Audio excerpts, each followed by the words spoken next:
என்னாகமம் 8ஆம் அதிகாரம். விளக்குகளை ஏற்றும்போது எத்தனை விளக்குகள் எப்படி எரிய வேண்டும்?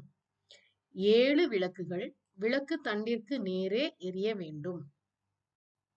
குத்து விளக்கு எப்படி செய்யப்பட்டிருந்தது? கர்த்தர் மோசேக்கு காண்பித்த மாதிரியின்படியே பாதம் முதல் பூக்கள் வரைக்கும் பொன்னினால் அடிப்பு வேலையாய் செய்யப்பட்டிருந்தது. இஸ்ரவேல் சந்ததியாரினின்று யாரை பிரித்தெடுக்க கர்த்தர் சொன்னார்? லேவியரை. சுத்திகரிக்கும்படி லேவியரின் மேல் தெளிக்கப்பட வேண்டியது எது? சுத்திகரிக்கும் ஜலம்.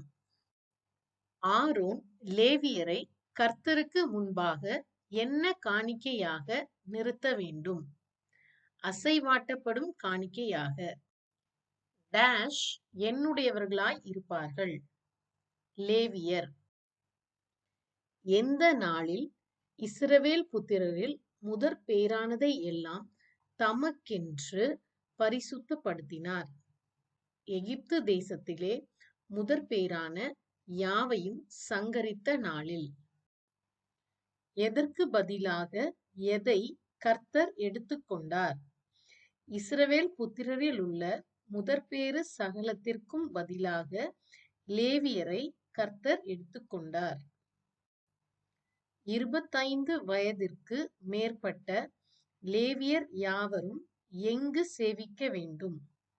ஆசரிப்பு கூடாரத்தின் பணிவிடையை செய்யும் சேனையில். 50 வயதுக்கு மேற்பட்டவர்கள் செய்ய வேண்டியது என்ன? ஆசரிப்பு கூடாரத்தின் காவலை காக்கிறதற்கு தங்கள் சகோதரரோடே கூட ஊழியம் செய்ய வேண்டும்.